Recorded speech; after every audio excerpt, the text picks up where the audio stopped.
Olá, sejam todos muito bem-vindos ao TWNcast. Eu sou o sommelier Evandro Segato e junto com o Maureen Stott nós estamos aqui para falar muito sobre vinho, sobre enoturismo, enonegócios e que vai ser também o assunto de hoje.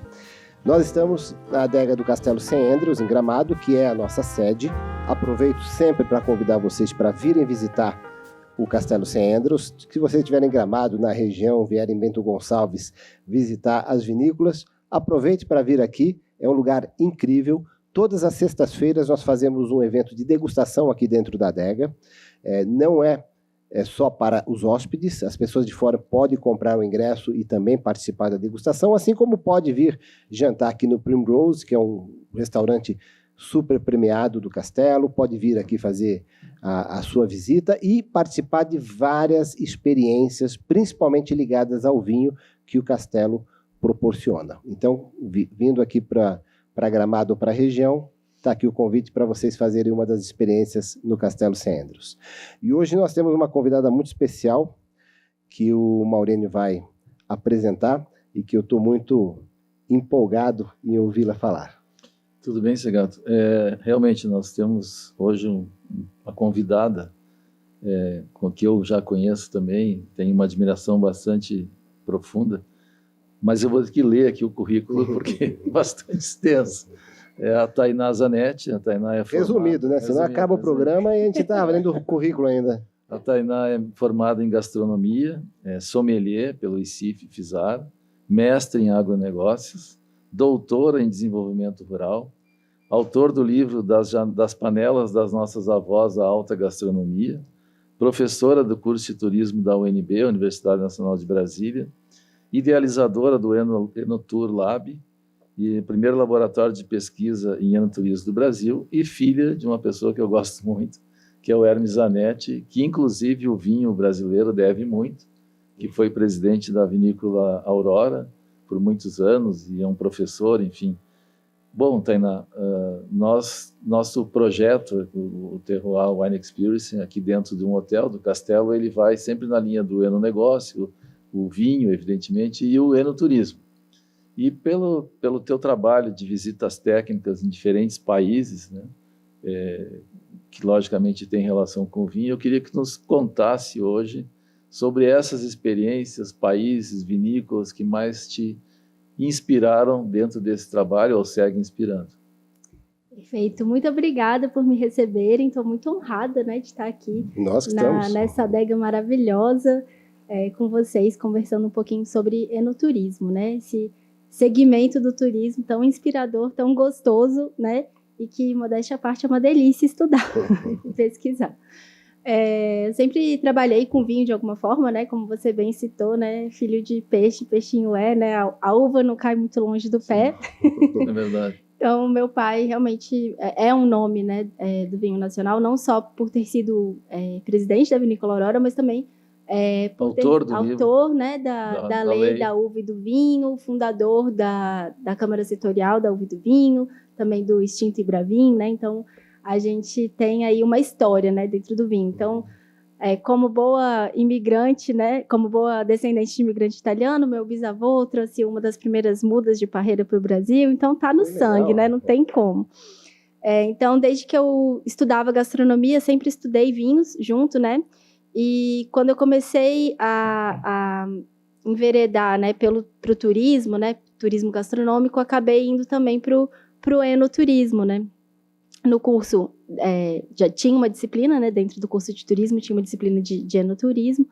Dali começou uma paixão avassaladora e também um interesse maior para o que estava acontecendo no Brasil, né, mais especificamente em Brasília, né. Quando a gente fala de Brasília, a gente não pensa em turismo, muito menos em enoturismo, né?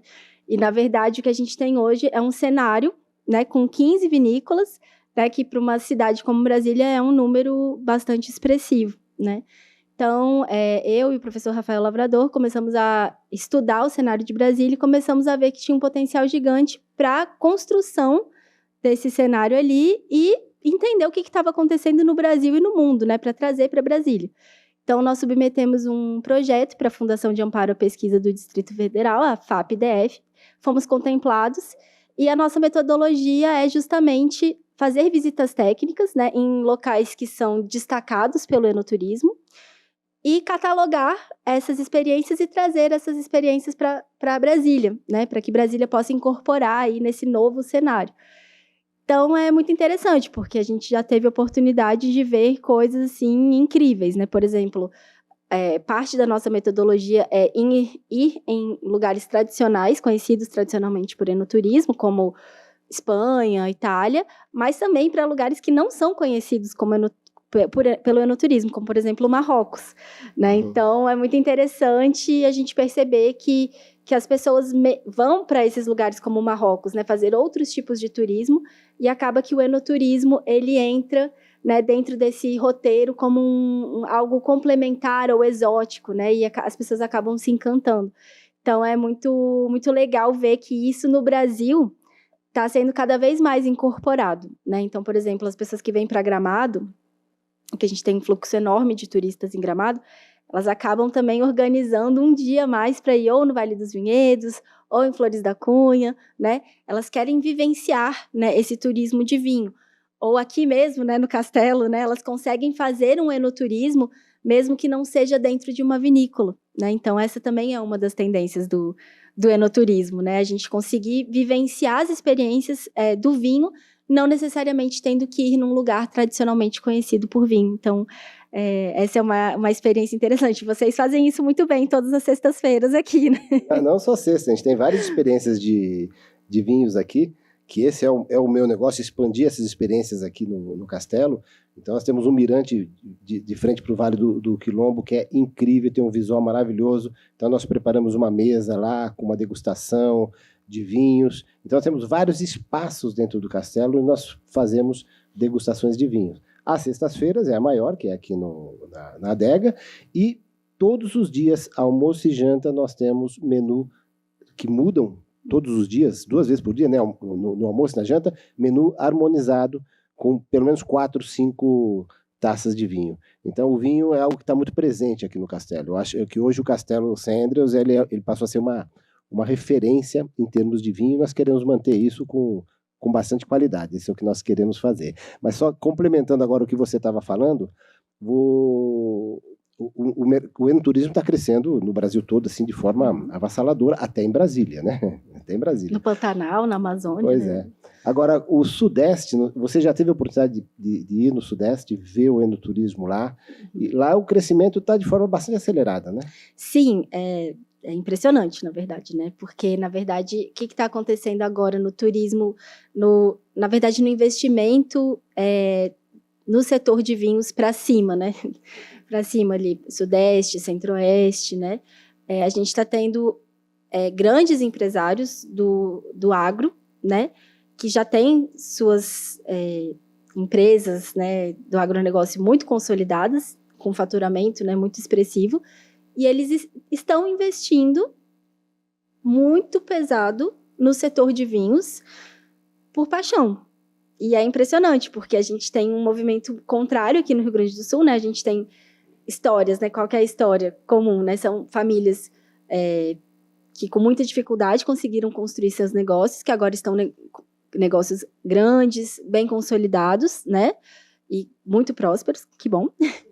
E lá para cima é diferente. Lá para cima, o setor de vinho está sendo construído a partir já de grandes negócios, né? De grandes negócios consolidados. Então, a gente já tem um grande capital por trás, né? Já nasce num outro patamar. Por exemplo, aqui, para a gente importar uma Tarransou, uma Cigamorro, é difícil, né? Lá eles começam sempre com Tarransou, Cigamorro, no mínimo, né? Então, assim, realmente tem um investimento muito grande, né?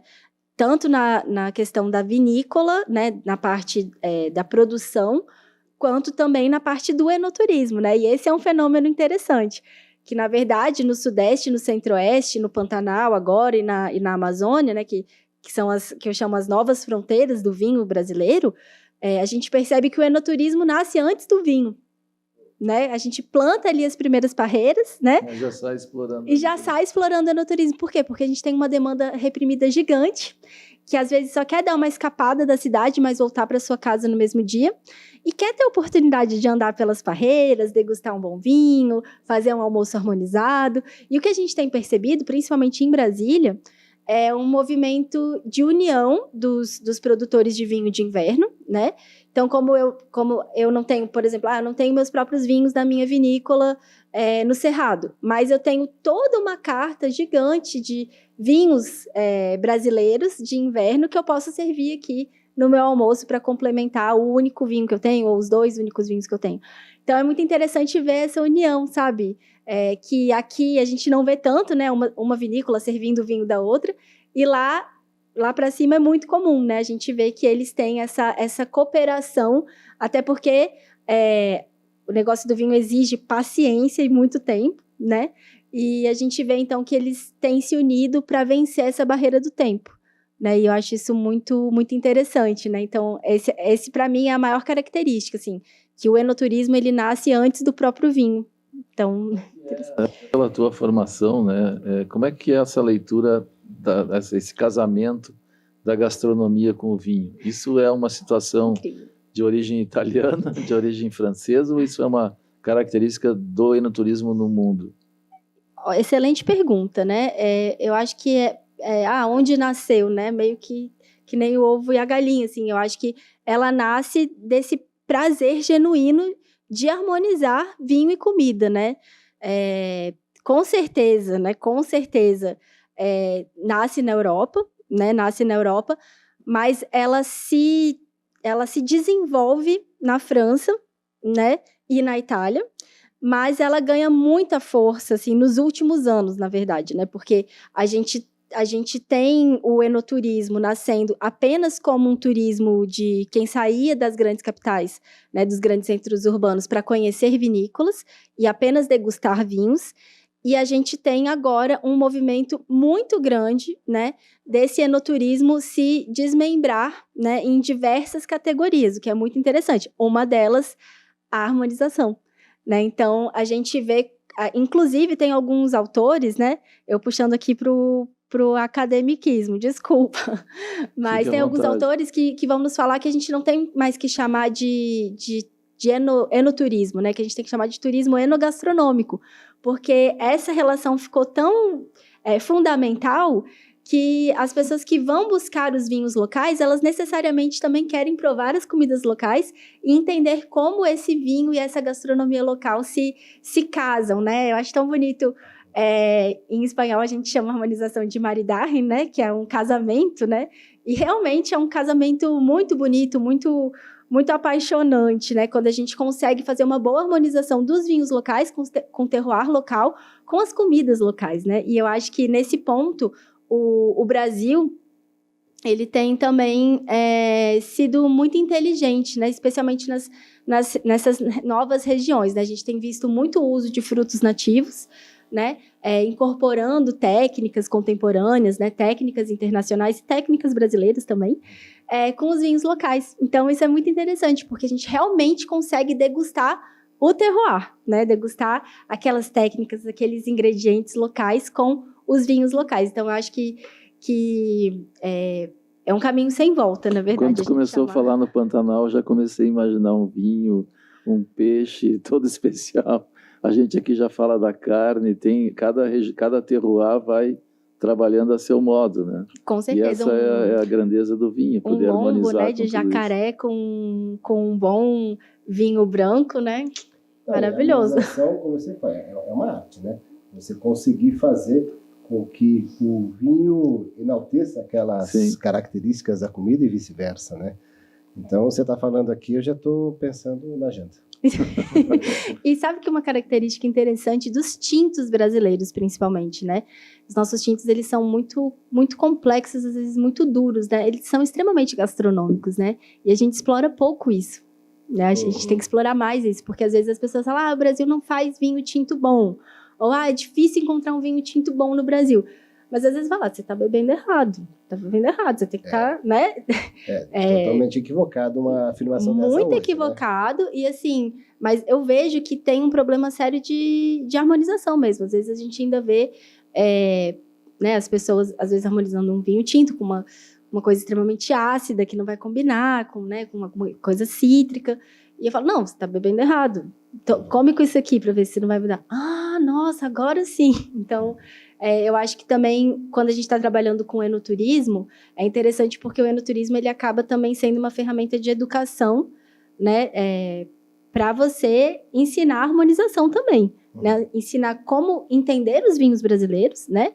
Olha, o nosso vinho é assim, a gente tem brancos espetaculares, brancos florais, tropicais, muito frescos, né? A gente tem espumantes, né, cremosos, né, com tons de coco, de abacaxi, que são extremamente refrescantes. E a gente também tem tintos que são, assim, espetaculares, que tem especiaria, que tem flor, né, que tem frutas. Então, é uma coisa extremamente complexa e que precisam ser desbravados, precisam ser comunicados, né, para que as pessoas cada vez mais abracem o vinho brasileiro como uma verdade, como um gosto e uma tradição do brasileiro. Agora, Tainá, eu estou curioso para que você conte um pouco os destinos, né? Assim, Argentina, Uruguai, Chile, Peru, Itália, França, Espanha. Qual que te surpreende mais ou cada vez mais? Entre experiências pessoais e visitas técnicas do projeto, vão aí 35 países visitados para enoturismo, né? Então, é realmente muita coisa interessante. É um portfólio. E, assim, a experiência mais interessante, assim, que eu vejo, assim, foi na Tailândia, né? Eu já tinha ido a Bali visitar vinícolas e achei muito interessante ter uma vinícola em Bali, mas no caso das vinícolas balinesas, né? Uma coisa que chama atenção é que eles não produzem a uva, né? A uva vem da Austrália, e aí você leva para Bali, e ali em Bali elas são processadas e tal. Funciona isso? Funciona. Não, assim. Não, o vinho aparece, eu sei, mas funciona assim, dá um resultado bacana, porque trazer da Austrália para... Deverá ir de navio? Ou de avião, né, também. Né? E da colheita até produzir o vinho leva vários dias, né? Vou colocar assim, um vinho muito próprio. Entendi. Tem sua identidade. Tem sua identidade, É isso, você tem que fazer essa ponderação, né? Agora, pegando um gancho, o Segato esteve na Austrália agora, recentemente, né? Nós tivemos agora... Qual é a tua experiência da Austrália, a tua visão? Eu fui para Nova Zelândia, né? Pelo projeto, nós fizemos uma visita técnica na Nova Zelândia, a gente foi em basicamente todas as regiões e foi muito interessante, porque assim como o Brasil e a Nova Zelândia não eram um destino típico para enoturismo, e ela acabou se tornando um destino típico de enoturismo, né? É muito difícil você ver um turista ir para Nova Zelândia e não incluir pelo menos uma região de vinho, ou pelo menos um dia, né, para fazer turismo de vinho. E eu achei muito interessante porque eles começaram assim, pouquíssimas vinícolas, e isso foi borbulhando, e agora você tem várias regiões vitivinícolas, né, que tem um enoturismo muito bem estruturado. Então, a primeira coisa interessante que eu achei são as vinícolas com vista para o mar, né? Então, você está vendo o mar, e aí você tem um vinhedo de frente para o mar, e você fica assim, como assim? Como assim, né? A gente sempre aprende que tem que ter altitude, que tem que isso, que tem que aquilo, e na verdade a uva, a parreira, né? Ela é uma planta extremamente resiliente, né? E aí que entra a questão do terroir, né? Do fator humano do terroir, que você tendo um bom manejo, né? E você sabendo o que você quer do seu vinho, você consegue plantar parreiras em qualquer lugar. Isso é impressionante, E como eles exploram isso também é muito impressionante, porque é um país que tem um turismo de natureza muito relevante, né? É basicamente isso. Então, eles conseguem incluir o enoturismo dentro desse turismo de natureza. No meio das aventuras. Exatamente. Então, assim, tem essas vinícolas que ficam na frente do mar, então você faz um passeio de bicicleta no mar, e aí você consegue passar de vinícola em vinícola, o que é muito legal. Tem um passeio, uma experiência, né? Que primeiro você vai em 3 vinícolas de carro, depois você entra num barco, e aí você vai passear por Marlborough Sounds, né? Que é como se fosse uma baía cheia de formações rochosas no meio do mar, assim, é impressionante. Você para numa fazenda de mexilhões, né? De Green Shell, que é um mexilhão endêmico, né? Da Nova Zelândia. Você pesca o seu green shell e depois você come o seu green shell, harmonizando com um Sauvignon Blanc das vinícolas que você visitou de manhã. Naquela paisagem incrível, com uma pessoa fazendo isso ao vivo, né? Tudo ao vivo. Então, eu penso, assim, é uma experiência inesquecível, né? E que, única, maravilhosa, e que o Brasil tem todo o potencial para fazer isso, né? A gente tem um restaurante em Paraty que funciona no mar, né? Não sei se vocês já ouviram falar, que eu fico pensando, nossa, que incrível, né? Se a gente conseguisse colocar só vinhos brasileiros nessa experiência, né? Assim, seria uma maneira muito bacana da gente fazer enoturismo, aproveitando as belíssimas paisagens do litoral brasileiro, né? E dando, assim, então, a experiência da gente poder incorporar, né? Essas experiências que a gente vê fora e que a gente pode trazer para cá. E saindo desse extremo, indo para outro, qual a tua leitura do Napa Valley? Eu também, né? Foi a Napa Valley, a região foi também construída, né? Foi uma região que foi intencionalmente construída para vinhos e para o enoturismo, né? Então, eu acho que nesse caso, né, trazendo para o projeto, assim, trazendo para Brasília, é interessante porque a gente vê que quando você tem um plano diretor, né, um plano de organização para o enoturismo, você consegue oferecer para o seu turista a possibilidade dele aproveitar muito mais, né? Porque eu sempre digo, no negócio do vinho, né, com o conceito de vocês, você não tem concorrente, porque o turista, ele não quer ir em um lugar, ele quer ir em vários lugares, ele quer aproveitar o melhor possível o tempo dele naquela viagem. Então, quando você organiza, por exemplo, em Napa Valley, você tem a possibilidade de chegar, você consegue transporte fácil entre as vinícolas, que é uma coisa que o Brasil ainda precisa se organizar, né? Então, você consegue ter um transporte fácil, que tem um valor, né, desde um valor mais modesto até um valor extremamente caro, né, se você quer uma coisa mais exclusiva, mais luxuosa, mas você consegue se movimentar entre as vinícolas, você consegue se movimentar entre as regiões. Você tem hotéis, vários hotéis, uma diversidade gigante de tipos de hotéis. Você tem desde hotéis que estão dentro das vinícolas, como hotéis que têm vista para as vinícolas, como você tem hotéis dentro das cidades, né? Então, essa possibilidade do turismo é muito democrático também, né? Porque possibilita que vários tipos de turista possam fazer enoturismo. Não é elitista. Não é elitista, pode ser, mas não necessariamente, né? Então, acho que isso que é interessante. E permite... E uma oferta de gastronomia absurda, né? Absurda. Então você tem hotéis... restaurantes dentro das vinícolas, você tem restaurantes itinerantes, você tem restaurantes na cidade, você tem a possibilidade de contratar chefes para cozinhar para você, ao ar livre. Então, assim, é uma experiência maravilhosa. E você tem restaurantes super estrelados, né? Que trabalham, por exemplo, do Thomas Keller, que eu esqueci o nome do restaurante dele lá, mas que é um dos melhores chefes do mundo, que está lá e só trabalha com produtos orgânicos, né? A gente tem ali em Berkeley, na Califórnia, que é perto, né, a Alice Waters, que acaba levando também, né, todo o conceito do Farm to Fork. Então, isso acaba se espalhando, né, pelas vinícolas também. E aí, Mendoza, né, acaba bebendo nessa fonte e hoje... Descendo com o nosso avião. Descendo com o nosso avião. Estamos no a sul gente chega em Mendoza e vê que essa informação, né, do enoturismo, que começa em Napa Valley, né, que, assim... a gente tem que reconhecer que os americanos sabem fazer muito bem turismo, né? Então, essa metodologia do enoturismo de Napa Valley, ela vem, né, para a América do Sul, principalmente para o Chile e para Mendoza, assim, é inegável a influência, né? A gente consegue ver isso é muito palpável. Sim. Então, a gente inclusive com reflexos imobiliários, né? Porque boa parte dos investidores são arquitetura, americanos, né? Também. Então, essa é uma outra tendência do enoturismo, né? A arquitetura. Né, hoje em dia tem roteiros, inclusive a Itália, né, ela tem uma associação de arquitetura de vinícolas, e aí tem um roteiro só para isso, tem premiações específicas para isso, né? Então a gente tem, claro, o caso maior, né, a Antinori, né, maravilhosa, mas a gente tem várias vinícolas, né, que você fala, nossa, teve muito investimento aqui, né, foi muito pensado, muito idealizado aqui, e Mendoza tem muito isso, né? Sim. E aí, Mendoza, a gente tem desde uma arquitetura muito limpa, né? Para que quem possa brilhar são os vinhedos e a cordilheira, como também, né? Grandiosíssimos, né? Como a Zuccardi, a própria catena, né? Enfim, a gente tem várias construções impressionantes. Mas como tu tens uma relação muito forte com a gastronomia, tudo isso anda junto com a qualidade do vinho, né?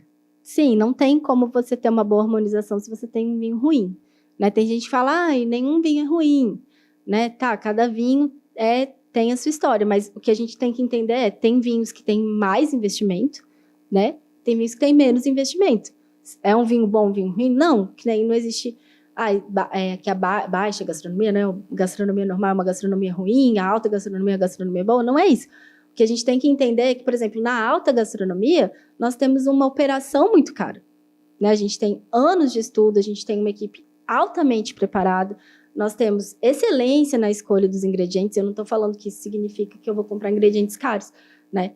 Um excelente ingrediente significa que eu tenho o ingrediente mais fresco possível. Vou contar uma história para ti, para o Segato. Eu estava num restaurante na cidade do Porto e tinha uma extensa carta de vinho de 6 euros a 1.000 euros. E eu perguntei para o garçom, e o português é muito reto, muito direto na forma de responder, esse vinho é bom? E eram 8 euros. Ele tudo tem uma razão de ser. Né? Excelente, excelente. Então, é isso. Então, a gente tem investimentos, né? A mesma coisa dentro do vinho, né? Por exemplo, a gente tem vinhos que, né, que a uva não vai estar num grau babo ok, né? Que ela não vai ter feito um manejo, né, durante a vida produtiva dela ok. Então, vai me dar uma uva mais ou menos, depois eu vou processar essa uva, vai ser mais ou menos. Vai dar um vinho ruim? Não, vai dar um vinho, né, resultado, né, do que foi a vida desse vinho. Né, mas a gente vai ter vinhos que vão ser muito cuidados, né, que você faz um investimento enorme em temperatura de cava, em temperatura de tanque, em enólogo, né, enfim, em insumos, né, vitivinícolas, em cuidado com aquela operação, né, você vai pagar mais caro pelas uvas, você vai cuidar do produtor, né, daquela uva da maneira mais cuidadosa possível, você vai manter um relacionamento com ele, então você vai saber que a sua uva está sendo muito bem cuidada. Quando não, você mesmo produz a sua uva, vai lá todo dia, 5 horas da manhã, reposicionar seus cachos para que eles peguem, né, a melhor incidência lá. E aí, isso daí é tempo, né, e tempo, e cuidado, e amor... É investimento. É investimento, e isso vai passar para a garrafa, com certeza. Eu queria fazer uma pergunta, agora indo para o velho mundo, né? Dentre os países clássicos, Portugal, França, Itália, Espanha, qual te impressiona mais, assim, relacionado ao enoturismo? A Espanha. Nossa, a Espanha eles estão muito à frente, assim, de qualquer país da Europa para enoturismo. Comparado com a França? Comparado com a França, com certeza. Porque o que acontece? A Itália e a França, elas meio que se posicionaram assim, olha, nossos vinhos são muito bons, as pessoas vêm aqui provar o nosso vinho e a gente não precisa fazer muito mais que isso. Nós somos bons. Nós somos bons e são, né, são excelentes realmente. E eles não se preocupam tanto em investir em enoturismo. O enoturismo para eles ainda é assim, eu vou fazer uma degustação, eu vou fazer uma degustação harmonizada e vou meio que parar por aí. Não tem muito mais que isso. A gente tem balonismo, né, na França, na Itália, a gente tem aulas de cozinha, que é uma coisa muito legal que acontece principalmente na Itália, que é muito bacana, mas não passa muito mais que isso. Tem passeio de Vespa, tem passeio de bicicleta, mas meio que para por aí. A Espanha, especialmente a região da Rioja, é muito impressionante. É impressionante. Eles, por exemplo, uma das coisas que eles fazem, que eu sou encantada, é a experiência Kids, né? A experiência com as crianças. Então, não é uma experiência assim, toma um suco de uva, não é isso. É explicar para a criança o que é a sensorialidade. Aguçar na criança os aspectos sensoriais. Olha, cheira isso aqui, cheira essa flor, cheira essa fruta, cheira não sei o quê. Agora prova isso daqui é salgado, isso aqui é doce, isso aqui é amargo, isso aqui é ácido. Então, assim... É um turismo didático. Um turismo didático que vai criar daqui a 20 anos, né, 18 anos que seja, um novo enoturista. Né? Então, você faz com que a criança crie essa biblioteca sensorial e isso faça parte da vida dela. Né? Então, é uma coisa que a criança nunca vai esquecer. Nossa, eu tive uma experiência com meus pais quando eu era pequeno que eu cheirei, que eu degustei, que nananã, e aí quando eu tô grande, né, com a possibilidade de viajar, eu vou querer continuar isso, né, agora bebendo vinhos, ou levando, né, os meus filhos, né, então acho que isso é muito legal. Eles têm uma experiência sensorial para pessoas com deficiência visual, também, que isso é muito interessante, que eles fazem pelo tato, eles sentirem os sabores pelo tato, então, as sensações pelo tato, então é incrível, assim, sem contar outras coisas, né? Tem todas as festas e eventos que eles fazem, que isso também outros países da Europa fazem, mas eles fazem de uma maneira mais emocionada, porque o espanhol é mais emocionado, né? As degustações, os hotéis de vinho, as experiências de esporte com vinho, experiências de shows ao ar livre com vinho. Então, assim, eles estão realmente muito, muito à frente, assim. Eles se o Brasil, mais. nesse contexto, qual o benchmark que o Brasil adota ou ele vai ter que passar por um estilo próprio? Assim, eu acredito que depois da tem um cenário do enoturismo antes da pandemia e depois da pandemia, e eu também falo do papel das startups, como a Wine Locals, né, para o desenvolvimento do enoturismo no Brasil, porque a gente tem, até os anos 90, né, um tipo de vinho do Brasil, um tipo de construção vinícola. Né, inclusive, o Wine Locals é parceiro nosso. Legal. Eles são incríveis, né? Realmente muito inovador, né? Um negócio muito inovador. E que é antes e depois, né? Antes e depois da pandemia e antes e depois da Wine Locals. Por quê? Porque eles fizeram uma coisa que ninguém nunca tinha feito, que era organizar o enoturismo, né? Especialmente ali do Vale dos Vinhedos. Agora eles estão crescendo para outras áreas, mas começou ali no Vale dos Vinhedos. E eles organizam isso e veem que tem um potencial gigante para a criação de experiências. Né? Então, eles começam a olhar para o que existe no mundo e olhar para o que existe de potencial na região e a criar essas experiências.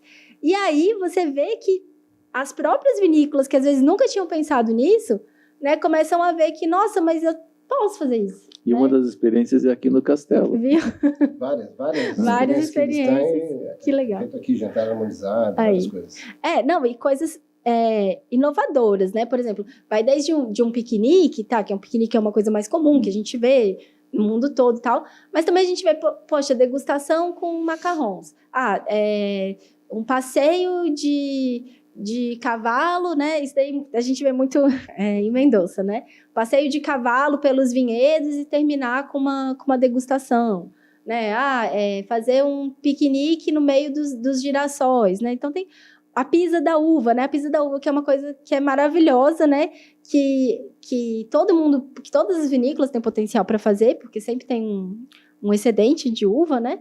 E que antes não era uma coisa que era muito comum, né? A gente tinha que participar de uma vindima mesmo, assim, não era muito comunicado, né? E agora a gente percebe que com a Wine Locals, a comunicação do vinho, né? A comunicação do enoturismo, ela mudou.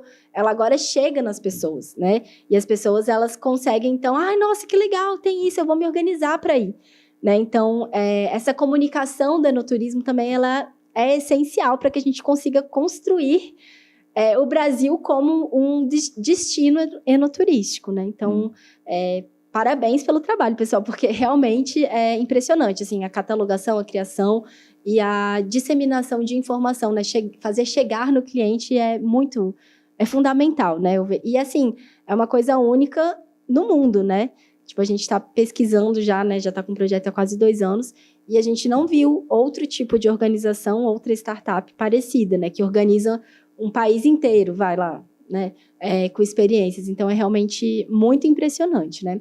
Tirando a Nova Zelândia, né? Porque a Nova Zelândia, ela tem um trabalho do governo, né? O Ministério do Turismo da Nova Zelândia, ela tem o site deles, você consegue programar a sua viagem inteira.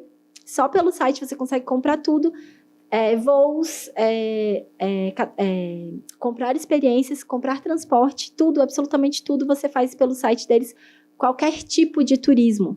Não só o turismo de vinho, mas turismo de gastronomia, turismo de aventura, esportes radicais, qualquer coisa que você quiser fazer, na Nova Zelândia você consegue fazer pelo site do governo, do Ministério do Turismo. Então, é realmente impressionante que um país tenha se entendido como um destino turístico, porque eles se entendem como um destino turístico, e consigam, então, concentrar essas informações numa plataforma pública de forma que seja um acesso democrático para o turista e que ele consiga, então, por ele, né, organizar da maneira dele, dentro do orçamento dele, as experiências que ele quer ter.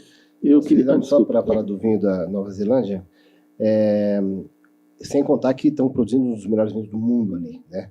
Nós participamos de uma degustação às cegas de espumantes, onde tinham todos os grandes... A gente não sabia o que estava tomando, é às cegas, né? Claro.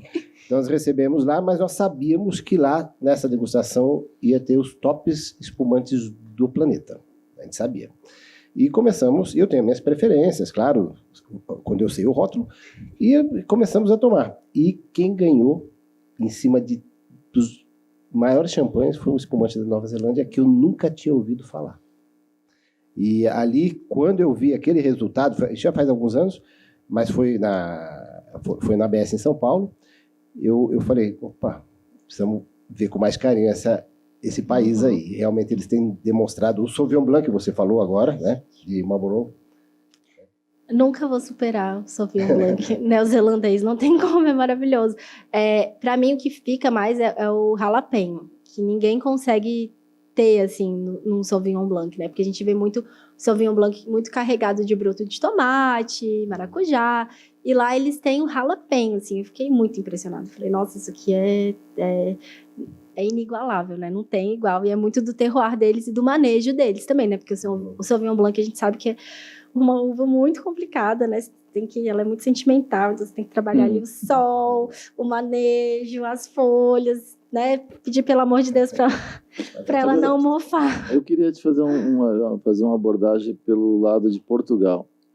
Os brasileiros, até por uma questão de idioma também, têm procurado muito as vinícolas de Portugal, e as vinícolas de Portugal têm crescido muito em posicionamento de marca, vinícolas centenárias.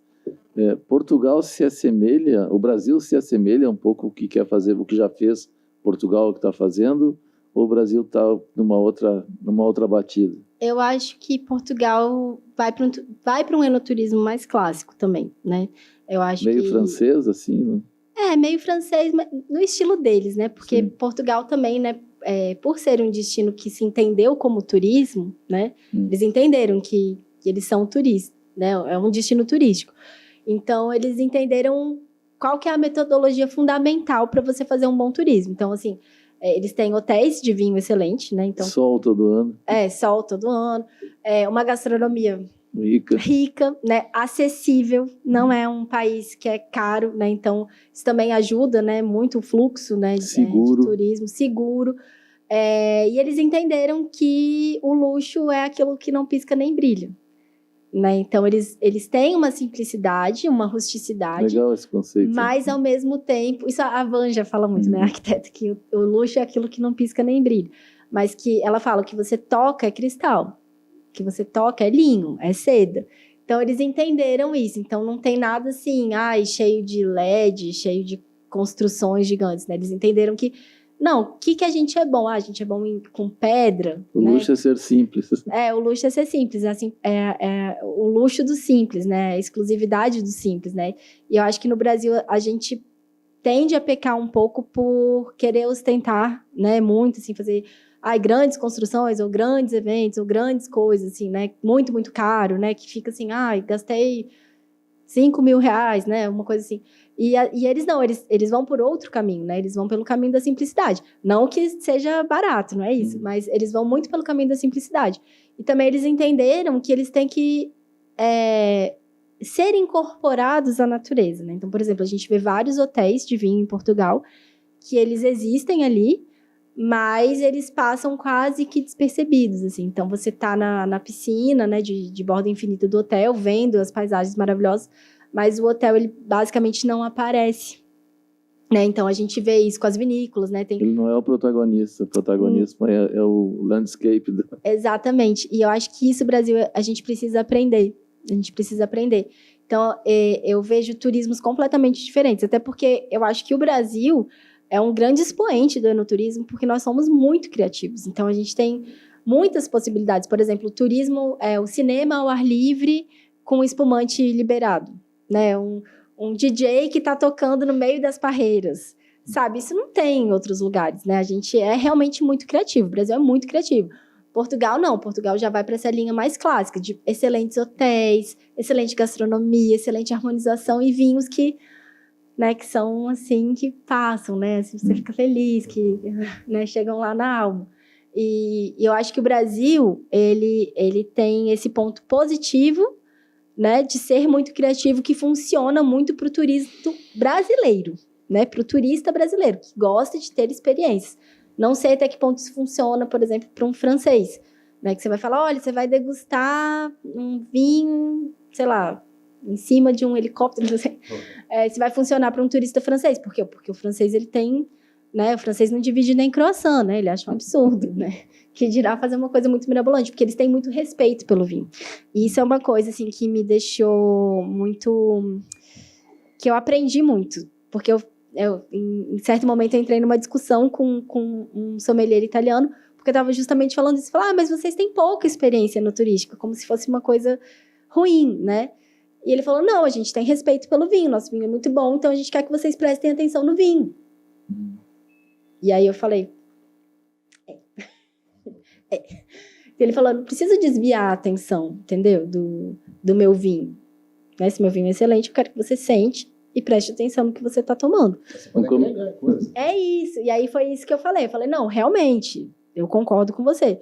Mas o enoturismo hoje, especialmente depois da pandemia, ele é muito mais relacionado a um turismo de natureza, a um turismo de ar livre, que vai agregar pessoas que até mesmo não bebem vinho, né? Virou, inclusive, um turismo familiar, né? As pessoas querem ir para a vinícola e elas querem que a criança possa aproveitar aquele espaço ao ar livre, aquele espaço lindo, aquela paisagem. Elas querem que a pessoa que está dirigindo, né? Que muito, como eu disse, né? No Brasil a gente ainda não tem esse aspecto do transporte entre vinícolas muito bem feito. Definido. Então, a gente vai ter um amigo da vez que vai estar dirigindo. Então, essa pessoa que está dirigindo, ela também tem que ter uma possibilidade. Então, eu tenho que ter, não sei, às vezes um café diferenciado, às vezes, né, uma seleção de sucos diferenciada, não sei, né? Estou aqui pensando. Acabou que virou um turismo que agrega mais gente, não só bebedores de vinho. E, às vezes, não bebo vinho, adoro cerveja. Tanto é que muitas vinícolas a gente está vendo que estão investindo em cerveja porque o público brasileiro, ele gosta de cerveja também, né? Então, as vinícolas brasileiras, elas estão cada vez mais entendendo quem é o enoturismo, o enoturista dela. E o enoturista brasileiro, muitas vezes, é um enoturista que ele não quer só beber vinho, ele não quer ter só uma experiência de vinho, ele quer outras coisas também. Então, por isso que eu acho que o grande ponto do Brasil é entender quem é o seu enoturista e atender as demandas e expectativas desse consumidor. Quem é o teu top em termos de experiências, de case? É a Nova Zelândia. Nossa, ganhou o meu coração. Fiquei muito impressionada, assim, muito impressionada, assim. Primeiro porque desde que você faz a pesquisa, né, para ir para lá, você entende que eles são muito, muito organizados. E quando você chega lá, você vê que essa organização, ela de fato existe, porque tem uma coisa que às vezes é organização no papel, né, e às vezes é organização na prática, né, e ali não, ali de fato, eles são muito organizados. Então, assim, você tem transporte, você tem o transporte tanto para você conseguir andar pelas regiões, né, se você quiser ir de carro, você consegue, se você quiser ir de avião, você consegue. Você tem os transportes entre as vinícolas, tudo muito bem organizado. Gastronomia impecável, basicamente todas as vinícolas têm restaurante, então isso também me deixou muito impressionada. A maneira como eles conseguem organizar o destino natureza com o destino enoturismo, então isso daí para mim também foi um grande aprendizado, sabe, como eles usam os ativos locais como ativos a serem incorporados para o enoturismo e vice-versa. Os vinhos são excelentes, então eles conseguiram encontrar uma forma de fazer vinho, né, da maneira deles, então eles se tornam extremamente únicos e, enfim, é um país, assim, que a gente tem muito a aprender. Então, assim, para mim, em termos de enoturismo e qualidade de enoturismo, assim, eles fazem todos os checks em tudo que a gente chama de estrutura e infraestrutura de enoturismo, eles estão Todos os checks. Então, já uma coisa que não estou conseguindo parar de não te perguntar. Marlboro e Marlboro, qual que é a diferença básica entre elas? Que uma é sul da Ilha Norte e norte da Ilha Sul, né? Assim, não tem tanta diferença, mas Marlboro, ela é muito mais organizada, né? Porque ela tem uma oferta muito maior e ela consegue explorar melhor o mar, né? Toda a parte do mar. Então, isso também é um diferencial, porque as vinícolas, elas não ficam no mar, né? Mas, como fica perto, você consegue organizar melhor essa relação entre mar e montanha. Então, isso eu achei fantástico também. Como você consegue, em pouco tempo, estar em tantos lugares. Isso porque eles têm uma infraestrutura de estrada que é impressionante. Então, tipo, em 2 horas você consegue sair do topo de uma montanha e chegar no mar para pegar um barco para ir na fazenda dos Green Shells, entendeu? E é muito... Pensado em tempo, né? Tudo isso pensado em tempo. E isso é muito interessante, porque você consegue fazer uma viagem curta de 8 dias, como você consegue ficar 45 dias, e você consegue ter a sensação de que você viu muita coisa, né? No tempo exato que estava te propondo. Exatamente. E eu queria comentar um pouco sobre o Marrocos, né? Que eu acho que é um caso interessante da gente falar, e da Tailândia também. A Tailândia, ela é um país que as pessoas vão pelas praias, né? Mas que ela conseguiu incorporar o vinho mesmo com todas as dificuldades. Uma das dificuldades é que o governo tailandês proibiu a propaganda de bebidas alcoólicas. Então, uma das coisas que eles falam é como é que você é uma vinícola num país que não me permite a propaganda de bebidas alcoólicas, né? Que é o mesmo caso do Marrocos, né? Porque o Marrocos, a Tailândia é um país budista, né? Que não tem proibição de álcool, mas não estimula. E no caso do Marrocos, como eles são 96% islâmicos, né? O islamismo fala que, olha, você não pode tomar álcool, então, né? E aí, no caso da Tailândia, a gente vê um país extremamente tropical, conhecido pelas suas praias e tal, que tem 4 regiões vitivinícolas, né? E que conseguiram incorporar este clima tropical, né, para dentro das suas vinícolas. Então, isso é muito interessante. E em algumas delas, né, a gente via até alguns anos atrás o uso do elefante, né, como um ativo, né, de você colher uvas em cima de um elefante. Mas de um tempo para cá, eles pararam com o uso do elefante pelo apelo, né, da causa animal. Eu achei muito acertado, inclusive. Mas algumas vinícolas continuam com esses elefantes encarcerados, né? Elas chamam de santuário de elefante, mas na verdade ele está ali preso, né? E, assim, os vinhos, eles conseguem fazer uma coisa muito legal, que é harmonizar com a comida tailandesa, né? Então, que tem muita pimenta, muito gengibre, né? Muito tempero, muito curry ali. E eles conseguiram fazer com que os brancos e espumantes deles conversassem muito bem, né? Com essa tropicalidade deles e com esse tempero todo, né, que eles carregam. E uma coisa que eu achei muito legal na Tailândia foi que muitas vinícolas têm suas bases, né, mais para dentro, né, mais para o interior da Tailândia, mas eles têm vários pontos nas praias. Eles têm várias representações, bares, restaurantes nas praias. Eu achei isso daí muito interessante, porque às vezes uma vinícola é mais afastada, mas ela quer estar perto do seu público. Então, uma forma de fazer isso é fazer um pop-up, um restaurante pop-up, um deck, né? Alguma coisa que você consiga conversar com o seu público, né? Trazer o seu público, fazer ele consumir e talvez levar ele para dentro da vinícola para fazer um enoturismo. São regiões que ficam mais ou menos a 2 horas de Bangkok, então é fácil de você fazer, né? Você vai no mesmo dia, você consegue ir para uma região, no outro dia você consegue ir para outra.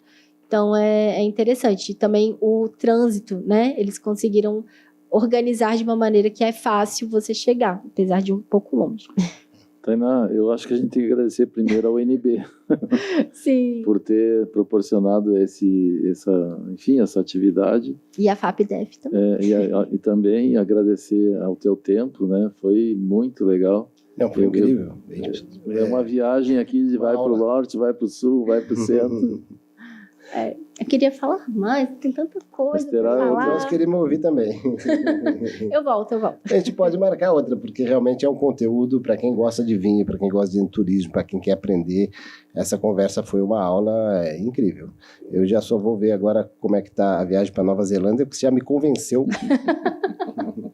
de ir para lá. Ai, não que eu não tivesse convencido já, né? Mas te deu uma força. Dei uma forcinha ali. E locais, que, por exemplo, que nem Marrocos, né? Que a gente vai por outros motivos, mas que é impressionante ver que tem excelentes vinhos tintos especialmente, né? E que eles também usam a própria cultura deles, né? Para alavancar o enoturismo. E só fazendo um último comentário, mas que eu acho que vale muito para o Brasil. No Marrocos, todos os restaurantes internacionais, os primeiros vinhos que vêm na carta de vinhos são os vinhos marroquinos. Então, é escrito Vinhos do Marrocos, bem grande, bem pautado. E todas as empresas aéreas têm vinhos do Marrocos. Então, você já começa o enoturismo dentro do avião.